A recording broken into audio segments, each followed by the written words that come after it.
At the first sign of a cold, take Rexall antihistamine. Bottle of 15 tablets, only 39 cents at Rexall drugstores everywhere. And now listen while the makers of Rexall drug products and 10,000 independent Rexall family druggists bring you Dick Powell as Richard Diamond, private detective.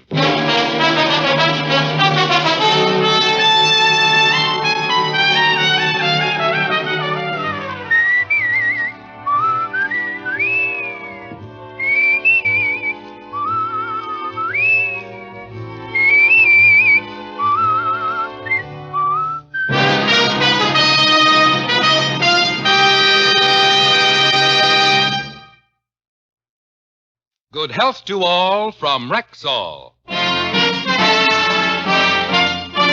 Now, your Rexall family druggist brings you a transcribed half hour with Richard Diamond, private detective, starring Dick Powell.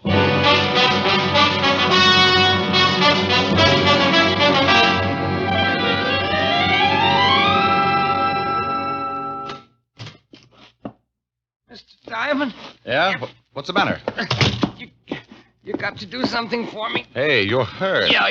Hey, now take it easy. Sit down. Sit down. You got to listen to me. You're bleeding all over the place. I'll call a doctor. No, please wait. But look, I've been knifed bad. I don't think I've got much time. Here, take this. They're right behind me. I'm going to call a doctor. No, listen. Key or west. Get envelope to the... Oh. Hey, you. Oh, no. The man, whoever he was, had toppled over on his face and was very dead. He handed me a plain white envelope, sealed with no address on it. I went over to my desk to put in a call to homicide when I heard someone moving around in the hall. I turned and saw the shadow of a man silhouetted against the glass section of my office door. I grabbed a pen and hurriedly scribbled the address of Lieutenant Walter Levinson, Fifth Precinct homicide, on the envelope, stuck a stamp on it, then headed for the hallway. I was about to open the door when the shadow was joined by another one. They opened it for me.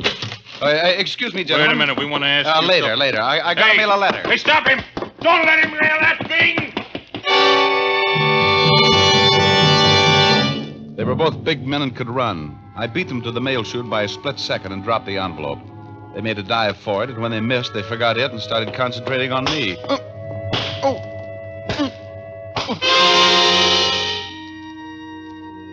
Diamond? Mr. Diamond? Mr. Diamond, please try and sit up. What in the world happened to you? Oh, where are your wings, honey? You look as though someone had beaten you up. No, don't be silly. It's the latest thing. Hey, I'm back in my office. I found you lying here. You want me to call a doctor? No, call homicide. Is someone dead? Certainly. That guy right over... What guy? Oh, dandy. Well, honey, there was a guy. In fact, he was lying just about where I'm lying, and he was dead. Look, you can see the blood. I thought that was your blood. Oh. Well, rather than try and convince you, maybe you'd like to tell me why you came up to see me. Well, my name's Nancy Lang. I want to hire you. To do what? I'm giving a big party tonight, some very wealthy guests. I just want someone around to keep an eye on things. Well, I'd like to help you, but I've got a bit of a problem with a missing body. Oh, well, that's too bad. I was prepared to pay you $500 for the evening. $500? Oh, well, so a body gets lost. Who wants to hunt a corpse when he can attend a perfectly good party?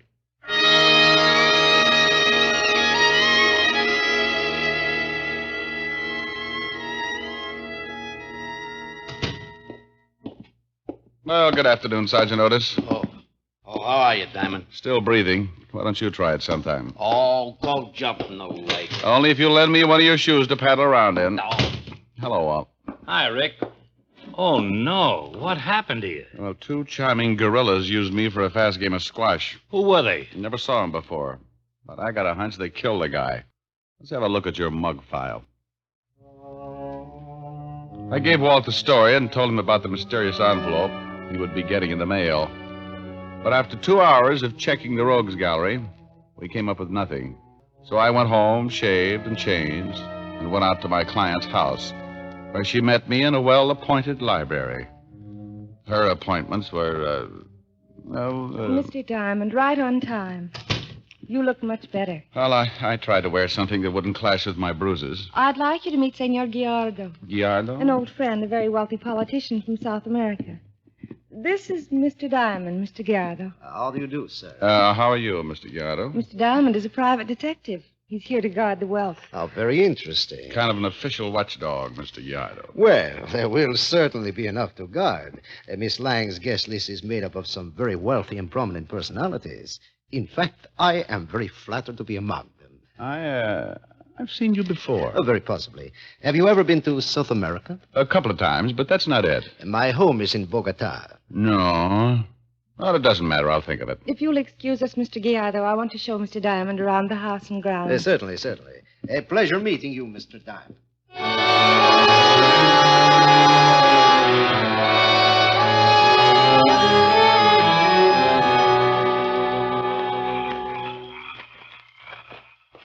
The house was my father's. He died several years ago. He used to love this garden. It's beautiful. Smell the jasmine? Yes. What made you become a private detective? Oh, I don't know. I make a pretty good living. My own boss. I was a cop for a long time. I like to work. That's quite a fountain. Trying to give Rockefeller Center competition? It looks beautiful with the lights on. There. Yes, it certainly does. You're not the type to be a private detective. Oh, I'm definitely the type. Sure, like everything else, it gets dull sometimes, but when things start popping, it can get pretty interesting. Like this afternoon? Getting beaten up? The man you said was killed in your office? Well, he wasn't killed there. He just died there. Besides, how many guys can wake up lying on their office floor and have a beautiful girl offer them $500 to come to a party? I see what you mean. Don't you think you'd better get back? Your guests are probably arriving. Yes, I'll switch off the fountain lights. Why don't you leave them on? Your guests would love it. My father used to sit and watch it for hours. I don't like to show it to everyone. Kind of like a part of the garden died. You certainly are a strange man. Never noticed myself. Well, I have. I like you. Where did you meet Mr. Guillardo? In South America. He was a good friend of my father's. Wealthy politician, huh? That's right. Mr. Diamond. It's Rick. Rick. Yeah? Oh.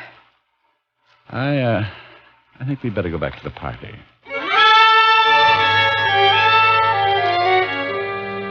I'm a fairly normal guy. Nancy was a very exciting girl.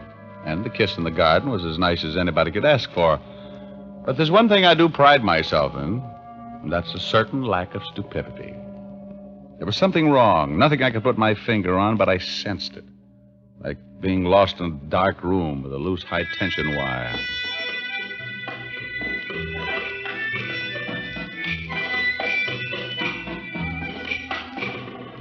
I circulated around, and nothing out of the ordinary happened. By 3 o'clock, the party broke up, and Senor Guillardo and Nancy were the only ones left. A most enjoyable party, Miss Lang. Oh, thank you. It was nice of you to come, Senor Guillardo. Well, I must say good night. Have you remembered where you have seen me before, Mr. Diamond? Well, not yet, Mr. Guillardo. Oh, it's too bad. Thank you again for a charming evening, Miss Lang. Good night, Mr. Diamond. Good night. Good night. Oh, I'm exhausted. A little beat myself. You want some coffee? Love it.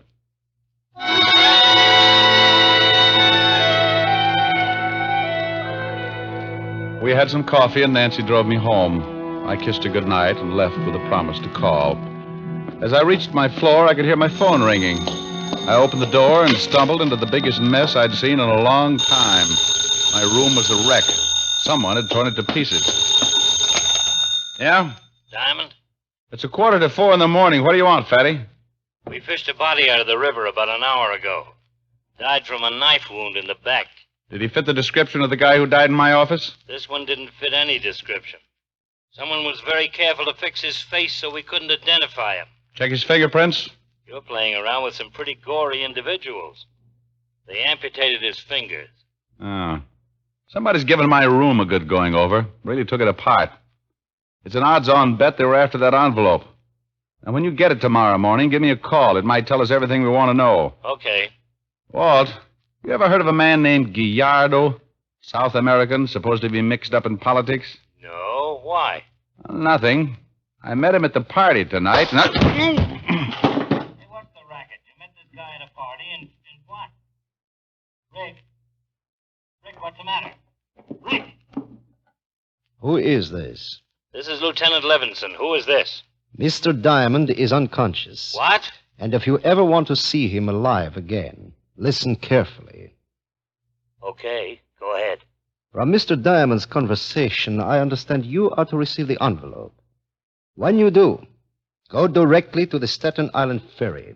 Ride on it, all day if necessary. A man will meet you and pick up the envelope. Be alone. Do not notify the police, or Mr. Diamond will surely die.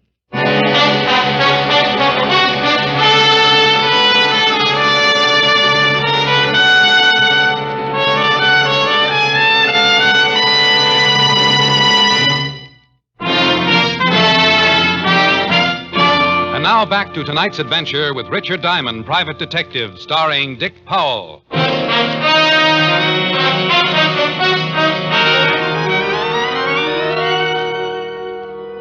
someone had sapped me and sapped me good. I had a dull, throbbing headache, and when I began to find my way back to consciousness, I felt my coat pulled off and my right shirt sleeve rolled up. There was a sharp pain in my upper arm, and several seconds later, my headache disappeared in a surge of heat that spread out over my back and shoulders. I tried to fight it, but it was like being on a sinking ship, trying to crawl back up the slanting deck. The ship dragged me down, and I swallowed up in the black water.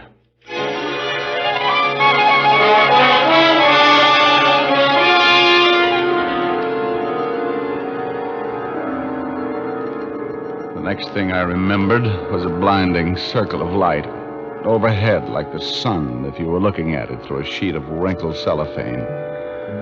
I shut my eyes and I could hear voices, far off, hollow, not making much sense. The light hurt my eyes, but I couldn't seem to shut it out.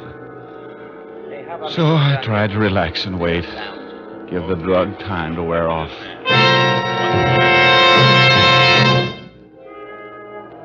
After what seemed like hours, the voices began to make sense. The light was easier to look at. It was just a plain ceiling lamp. Hey, you want a sandwich? As the feeling in my fingers began to return, I realized I was lying on a bed. There's a restaurant on the corner. I won't be more than 10 minutes.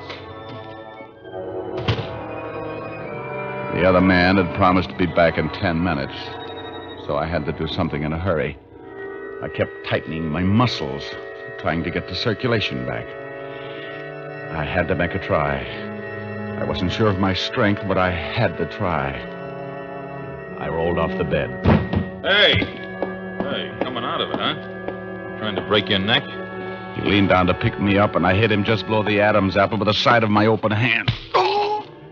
The man choked and turned blue. He grabbed for his shoulder holster, and I kicked out with both feet. He doubled over and fell on his face. The effort had put him out of commission, but I was exhausted. I grabbed his gun, staggered for the door. But getting out of that room was like wading through an acre of glue. I made the hall somehow and started down the steps. I met the other man coming up. His arms were filled with beer and sandwiches. I shot him right through his dinner.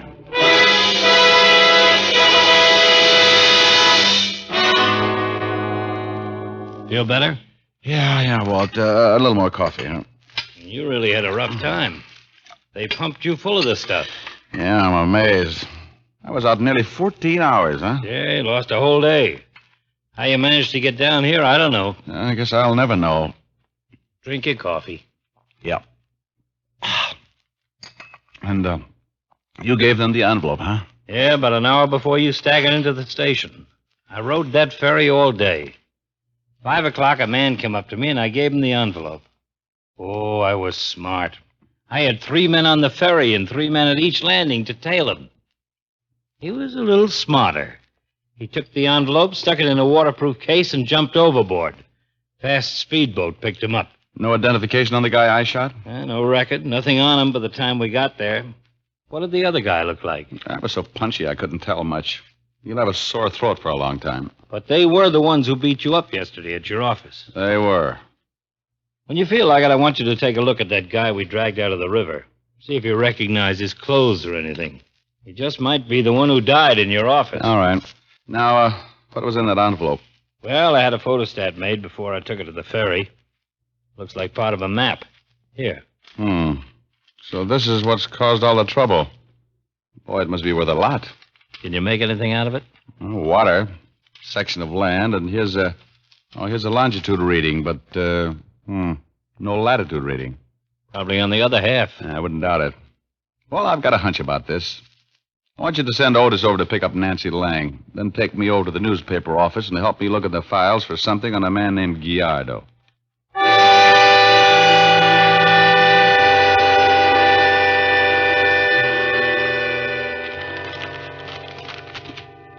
You know what you're looking for? Yeah, this guy Guillardo, Senor Guillardo. I know I've read about him or seen his picture. Hey, Walt. You find something? Yeah, here he is. But his real name isn't Guillardo, it's Ortiz. Yeah, look at those headlines. Julio Ortiz assassinated. Rebel leader killed after plot to take over government fails. Yeah, listen to this. Ortiz was expecting a large amount of American dollars to finance his army. Although the rumor is not confirmed, it was reported that Ortiz shipped $1 million in gold bullion to someone in the United States. The plane was supposed to have crashed, and it is interesting to note that the recent plane crash in which 2 American pilots escaped, John Bishop and Bernard Combs, were found floating off Key West. Key West? Holy smoke, that's what the guy in my office tried to tell me. He said Key West before he died. Hey, Walt, don't you see? Ortiz is still alive. Maybe those 2 pilots double-crossed him and hid the gold. That's what that map is all about. I'll lay 8 to 5 that man you've got down in the morgue is one of those pilots. John Bishop or Bernard Combs. I'll have the FBI send us the files on both those guys. If one of them is John Bishop or Bernard Combs, we won't need fingerprints nor a face. We'll check their dental records, birthmarks. Let's get back and see if Otis has got the lovely Nancy Lang.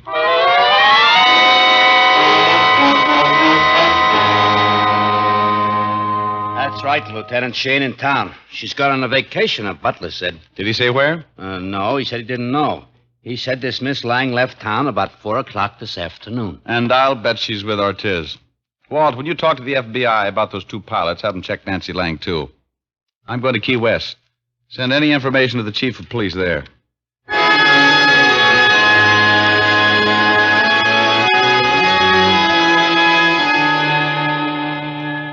I'm glad to know you, Diamond. We just got a teletype from a lieutenant identifying the body. It was Bernard Combs, one of the pilots. Well, here's the half of the map. Tell me, does that look like any section of coastline around here? Well, now, that's hard to say. I'll have it checked. You ever heard of a man named John Bishop? He's the other pilot. Oh, sure. When them 2 boys was found floating around, they brought them into Key West. They was in the hospital here a couple of days. Bishop still lives in Key West. Well, I hope so. He may have died here very recently. And you think this here Ortiz is in Key West, too? I'll bet on it. He wants the other half of that map and may have it by now. He's got to go after that gold. You'll need a boat and some diving equipment. Well, what makes you think the gold's in the water? This map's got a shoreline, too. Well, those 2 pilots couldn't carry $1 million in gold bullion. It either went down with the plane or they dumped it and then bailed out and let the plane crash. Well, I'll get Bishop's address. We'll go over there and have a talk with him.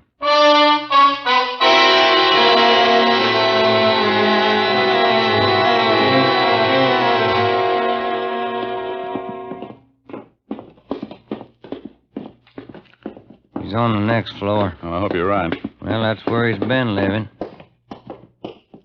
Right down here. Bishop? Hey, Bishop. Door's locked. You got a pass key? Yeah. Bishop, you... Lord have mercy. Yeah. Is that Bishop? Yeah, that's him. Boy, he sure is dead.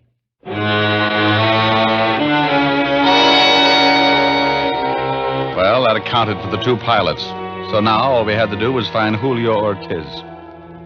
It figured he now had both sections of the map, and his next move would be to hire a boat and diving equipment.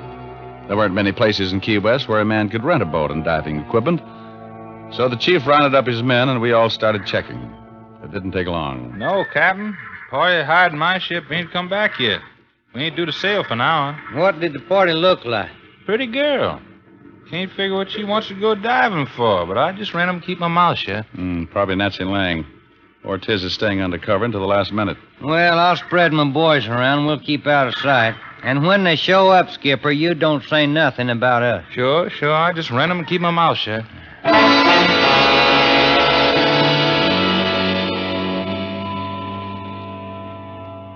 About ready for that boat to sail. Well, they'll wait till the last minute. Just imagine $1 million in gold, just like a pirate story. Not enough killings mixed up with it to be one. Hey, hold it. That them? That's Nancy Lang. But Ortiz isn't with her. Who are them two fellas? I've never seen them before. Some of Ortiz's men. They're probably checking to see if everything's clear before Ortiz comes aboard. We got as close to the schooner as we could and waited. The two men walked over and checked the diving equipment while Nancy Lang went below. We kept waiting, and still Julio Ortiz didn't show. Hey, they started engine. I don't see Ortiz anywhere. They're casting off. We better take him. Yep.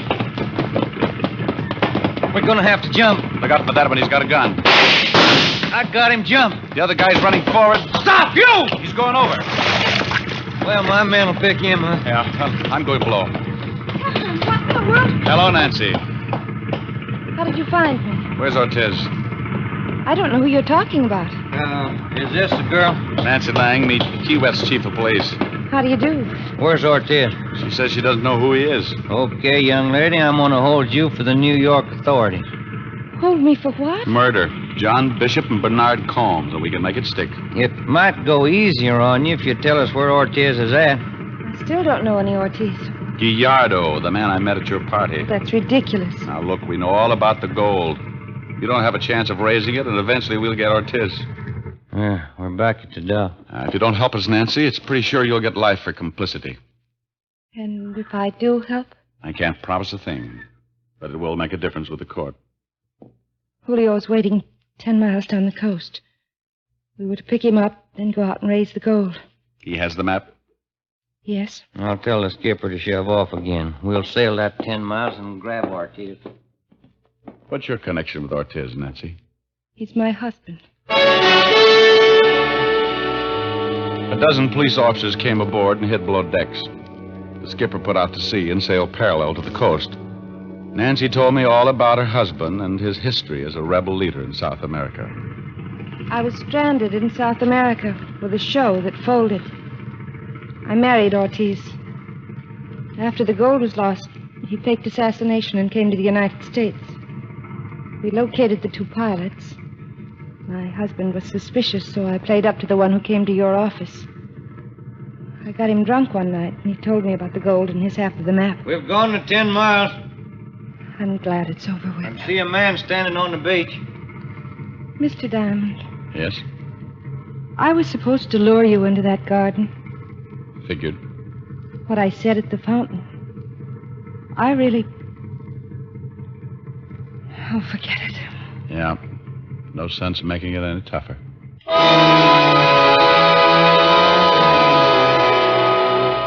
We pulled into a cove and got as close to shore as possible. Then we swung a dinghy over the side. The chief and I climbed in behind Nancy. We kept our hats down over our faces and hoped Ortiz wouldn't notice until it was too late. We both rowed and kept our backs to him. Nancy sat in the stern facing us. Rick, Yeah? We headed right. I don't want to turn around. you're headed all right. Rick, my husband has always been good to me. Well, I'm glad he was good to somebody. He sure made a mess out of a couple of guys I can think of. But he was good to me. Hey, we're nearly there. Hello, darling. Hello. Julio, Yes? the police are with me. Why, you stupid little... He's running for it. Stay with the girl. Let him go. My men will pick him up. I got a score to settle. Ortiz, stop! Okay. Well, that That makes the assassination permanent.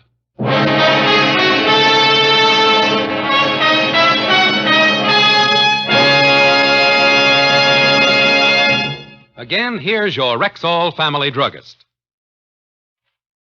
Good health to all from Rexall.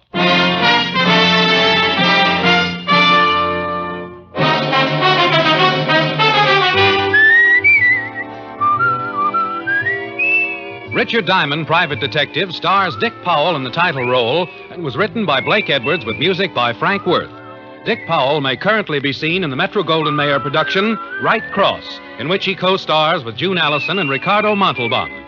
Featured in tonight's cast were Barton Yarborough, Barney Phillips, Virginia Gregg, Wilms Herbert, Arthur Q. Bryan, and Lou Krugman. Richard Diamond, Private Detective, is transcribed in Hollywood by Jaime Del Valle.